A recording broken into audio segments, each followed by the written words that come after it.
कि आज हमारे ऐसे ऐसे श्रद्धालु, किसी के बाप का बेटा चला गया है,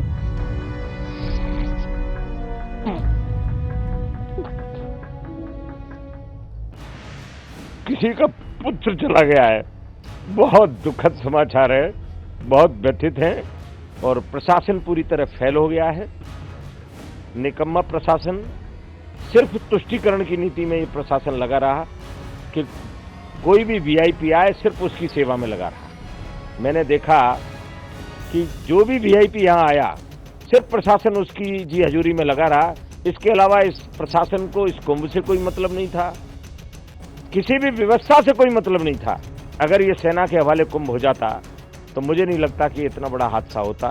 बहुत दुख है, बहुत दुख है, बहुत दुख है।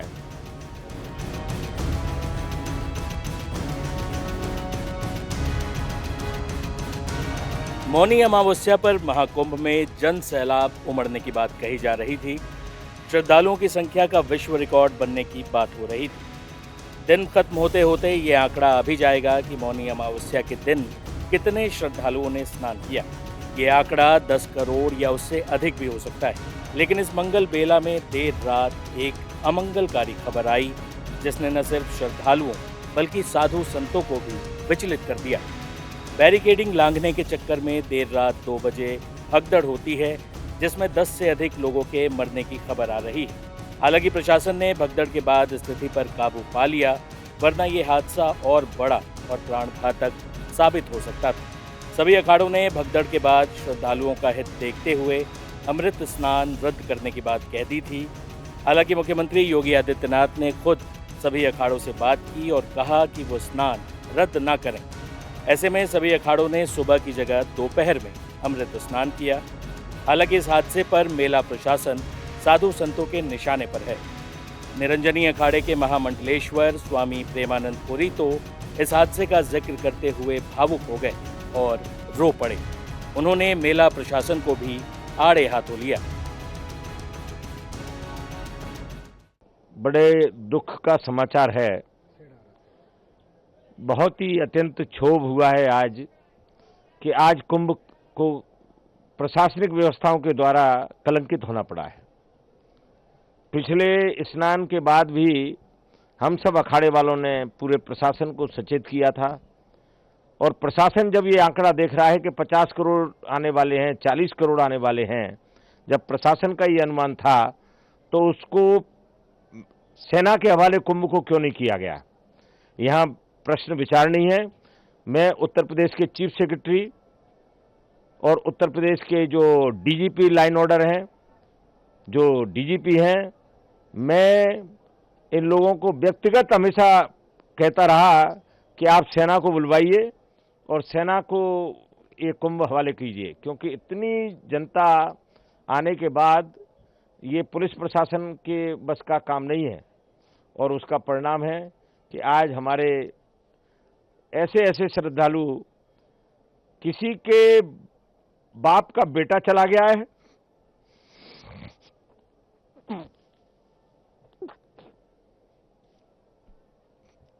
किसी का पुत्र चला गया है। बहुत दुखद समाचार है, बहुत व्यथित हैं। मैं निरंजनी अखाड़े में जब अभी आया तो मैं अभी अपने सभी महामंडलेश्वर साथियों से कह के आया कि आप लोग यहां से ये अनाउंस मत करिए कि ऐसा हो गया है। आप लोग धीरे धीरे अपने भक्तों को कहिए कि वो अपने अपने कैंपों में लौटें, क्योंकि एक साथ अगर हम वहां भी कह देंगे कि स्नान रद्द हो गया है तो लोग एकदम वहां भी भगदड़ मचने की आशंका है और प्रशासन पूरी तरह फेल हो गया है। निकम्मा प्रशासन, सिर्फ तुष्टीकरण की नीति में ये प्रशासन लगा रहा कि कोई भी वीआईपी आए सिर्फ उसकी सेवा में लगा रहा। मैंने देखा कि जो भी वीआईपी यहाँ आया सिर्फ प्रशासन उसकी जी हजूरी में लगा रहा। इसके अलावा इस प्रशासन को इस कुंभ से कोई मतलब नहीं था, किसी भी व्यवस्था से कोई मतलब नहीं था। और जब 25 बार हम सारे अखाड़े मिलकर कह रहे थे कि सेना के हवाले इस कुंभ को कर दीजिए, हमारे देश में सेवाभावी लोगों की कमी नहीं है, अगर ये सेना के हवाले कुंभ हो जाता तो मुझे नहीं लगता कि इतना बड़ा हादसा होता।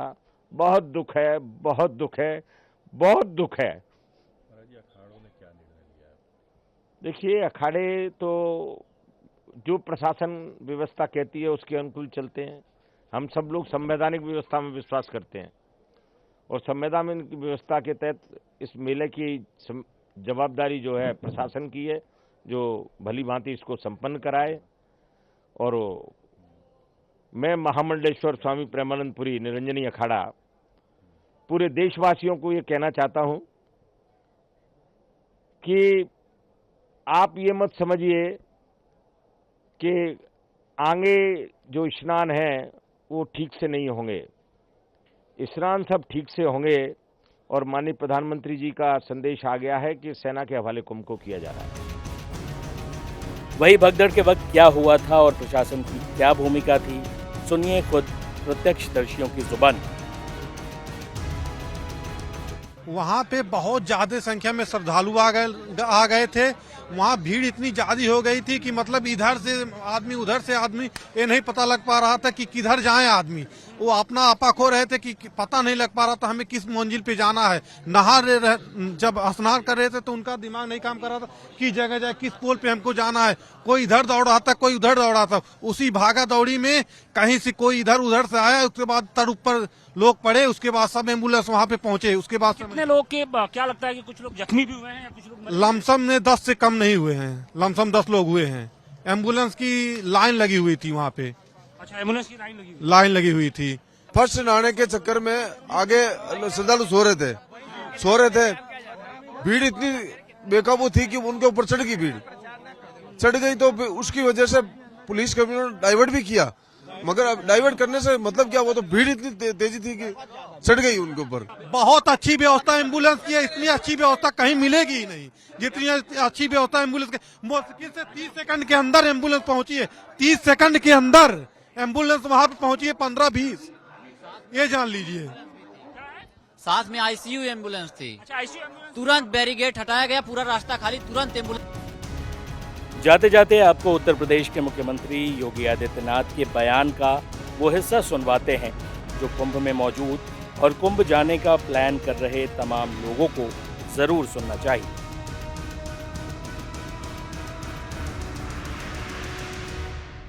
लगभग 8:30 बजे तक 3 करोड़ से अधिक श्रद्धालु स्नान कर चुके हैं और ये लगातार जारी है। लेकिन संगम नोच पर, अखाड़ा मार्ग पर,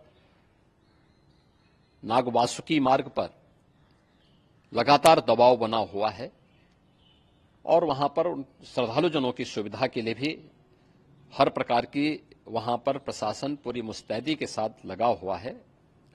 और इसीलिए मेरी अपील है पूरे प्रदेशवासियों से, पूरे देशवासियों से और सभी श्रद्धालुओं से भी, सभी पूज्य संतों से भी कि अफवाह पर कोई ध्यान न दें, संयम से काम लें। यह सब आयोजन सभी लोगों का है। प्रशासन उनकी सेवा के लिए पूरी तत्परता के साथ लगा हुआ है। केंद्र और राज्य सरकार पूरी मजबूती के साथ वहां पर हर प्रकार का सहयोग करने के लिए तत्पर है। लेकिन कोई किसी अफवाह पे ध्यान न दे।